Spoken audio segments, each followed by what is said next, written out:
मला वाटत. तर मराठवाड्यात परिस्थिती भीषण आहे. सगळे लोक मदत करतात पीएम केअरला, सीएम केअरला. मात्र त्याच्यावरून सुद्धा राज्यात वाद दिसत आहेत, राजकारण होते. तुम्ही का वापरले नाही, आम्ही का वापरले नाही याबद्दल. तर नेमकी मदत मिळावी अशी अपेक्षा आहे का केंद्राकडून, राज्याकडून आणि लवकर मिळावी? नक्कीच केंद्र सरकारकडून भरीव अशी मदत येणं अपेक्षित आहे. माननीय मुख्यमंत्री महोदय पंतप्रधानांना भेटल्याचे व्हिज्युअल्स आपण पाहिले, पण त्यानंतर मात्र अजूनही मदतीच्या संदर्भातलं कुठले ठोस आश्वासन किंवा कुठली ठोस घोषणा ही अजून झाली. मी परवा सुद्धा पिंपरी चिंचवडमध्ये बोलताना एका गोष्टीवर वैषम्य व्यक्त केलं होतं, खेद व्यक्त केला होता.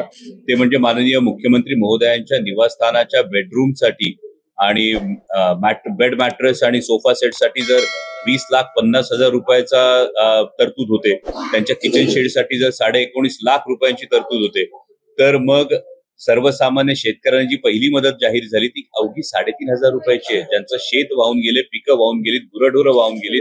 त्यानंतर त्यांना ठोस मदतीची अपेक्षा आहे. आपल्यापेक्षा आकारानं लहान असलेला पंजाब पुराच्या वेळी त्यांना सरसकट सुरुवातीला त्यांनी 50,000 रुपये हेक्टरी मदत जर जाहीर करतो, तर त्या पद्धतीनं महाराष्ट्राला एक ठामपणे शेतकऱ्यांच्या पाठीशी उभं राहणं हे राज्यकर्त्यांकडून अपेक्षा आहे.